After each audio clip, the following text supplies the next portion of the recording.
बात भगवान राम के जन्म से पहले की है, जब भील आदिवासी कबीले के मुखिया अज के घर बेटी पैदा हुई थी। श्रवणा और दूसरा नाम शबरी रखा गया। शबरी की माँ इंदुमती उसे खूब प्यार करती थी। बचपन से ही शबरी पशु पक्षियों की भाषा समझकर उनसे बातें करती और जब शबरी की माँ उसे देखती तो कुछ समझ नहीं पाती थी। कुछ समय बाद एक पंडित ने शबरी के परिवार को बताया कि वो आगे चलकर सन्यासी बन सकती है। इस बात का पता चलते ही शबरी के पिता ने उसका रिश्ता तय कर दिया। जैसे ही शादी का दिन नजदीक आया, शबरी के घर वालों ने खूब सारी बकरियां और अन्य जानवर घर के पास लाकर बांध दिए। एक दिन शबरी की माँ जब उसके बाल बना रही थी, तो उसने माँ से पूछा, इतने सारे जानवर हमारे घर क्यों लाए गए हैं? माँ ने जवाब दिया, बेटी, तुम्हारा विवाह होने वाला है, इसलिए हम लोगों ने इनका इंतजाम बलि के लिए किया है। तुम्हारी शादी के दिन ही बलि प्रथा होगी और फिर इनसे स्वादिष्ट भोजन बनाकर सबको परोसा जाएगा।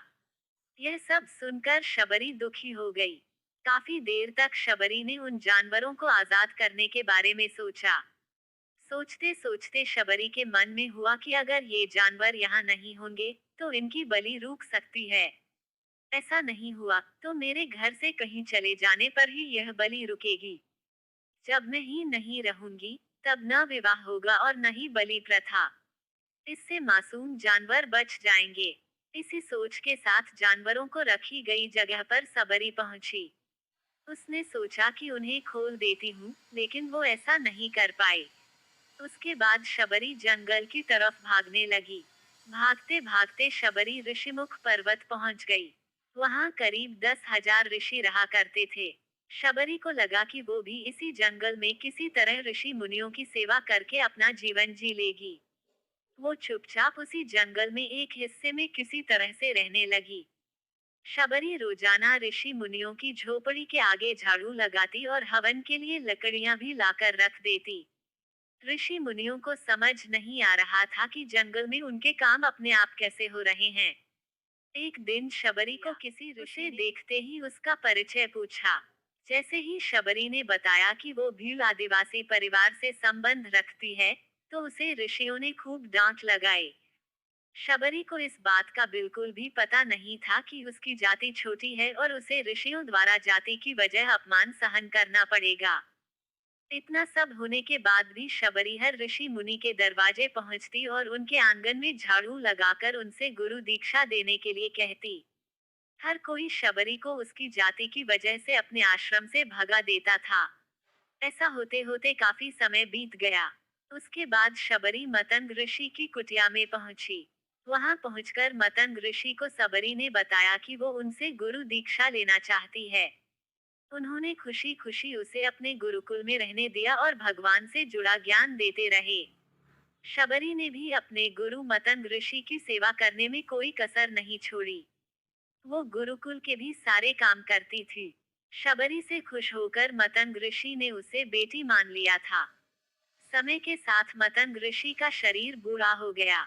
उन्होंने एक दिन शबरी को अपने पास बुलाया और कहा, बेटी, मैं अपना देह त्यागना चाह रहा हूँ। बहुत साल हो गए इस शरीर में रहते रहते।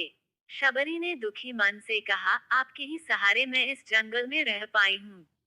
आप ही चले जाएंगे, तो मैं जीकर क्या करूंगी? आप अपने संग मुझे भी ले जाइए। मैं भी देह त्याग दूंगी। मतंग ऋषि ने जवाब दिया, बेटी, तुम्हें चिंता करने की जरूरत नहीं है। राम तुम्हारी चिंता करेंगे और ध्यान भी रखेंगे। शबरी ने राम का नाम सुनने के बाद पूछा, वो कौन है और उन्हें मैं किस तरह से ढूंढूंगी? मंतग ऋषि ने बताया, राम कोई और नहीं भगवान है। वो तुम्हें सारे अच्छे कर्मों का फल देंगे। तुम्हें उन्हें ढूंढने की कोई जरूरत नहीं है।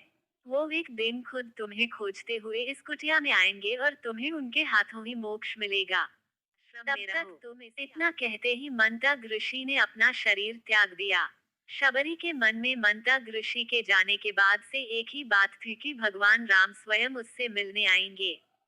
वो रोज भगवान राम से मिलने के लिए बाग से अच्छे अच्छे फूल लाकर पूरा आश्रम सजाती और भगवान के लिए बेर तोड़कर लाती। भगवान के लिए बेर चुनते हुए शबरी उन्हें चख लेती थी, ताकि भगवान वो सिर्फ मीठे बेर ही दे। रोजाना शबरी इसी तरह भगवान के दर्शन की आस में फूल और बेर इकट्ठा करती रहती थी। इसी तरह इंतजार में कई साल बीत गए। शबरी का शरीर एकदम वृद्ध हो गया। एक दिन आश्रम के पास के ही तालाब में शबरी पानी लेने के लिए गई।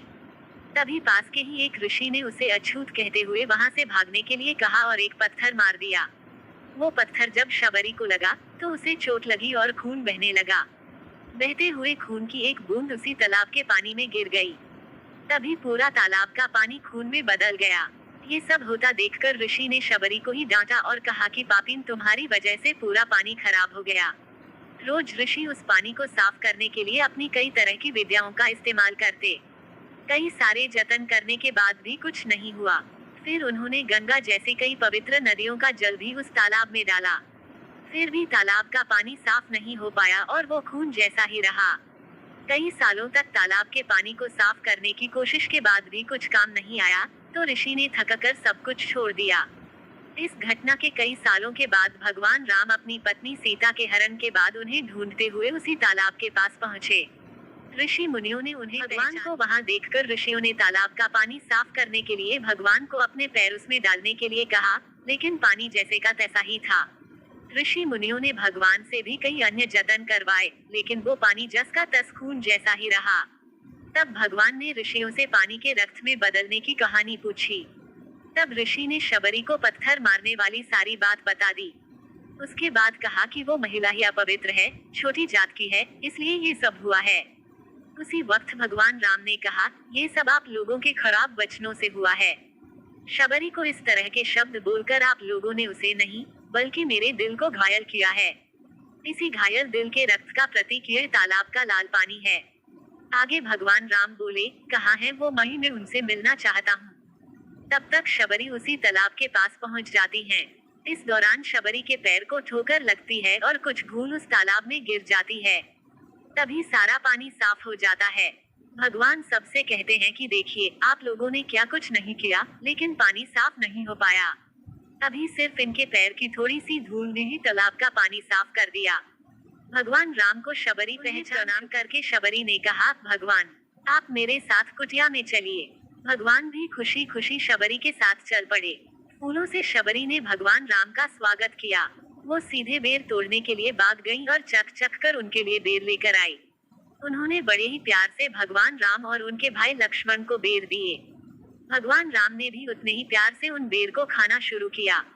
तभी बेर देखकर मुंह बनाते हुए लक्ष्मण ने कहा, भैया ये बेर झूठे हैं, इन्हें आप कैसे खा सकते हैं? भगवान ने जवाब दिया, लक्ष्मण ये झूठे नहीं, बल्कि बहुत मीठे हैं। शबरी माए हम सबके लिए ये बहुत प्यार से तोड़कर लाई हैं। इतना कहकर भगवान राम प्यार से उन बेर को खाने लगे। भगवान ने जाते हुए शबरी माई से कहा, आप मुझसे जो चाहे वो मांग सकती हैं। शबरी ने उन्हें कहा, मतंग ऋषि के कहने पर मैं आज तक सिर्फ आपके दर्शन करने के लिए जी रही थी। अब आप मुझे मोक्ष प्रदान कीजिए। मैं अपना शरीर आपके सामने ही त्यागूंगी। उसी वक्त शबरी ने अपना शरीर त्याग दिया। भगवान राम ने अपने हाथों से उनका अंतिम संस्कार किया और सीता माँ की खोज में आगे बढ़ गए। इस तरह से ऋषि मतंग की बात सच साबित हुई और शबरी को भगवान राम के दर्शन से भगवान राम को शबरी के राम भी कहा जाने लगा। कहानी से सीख, सच्ची श्रद्धा हो तो भगवान के दर्शन जरूर होते हैं।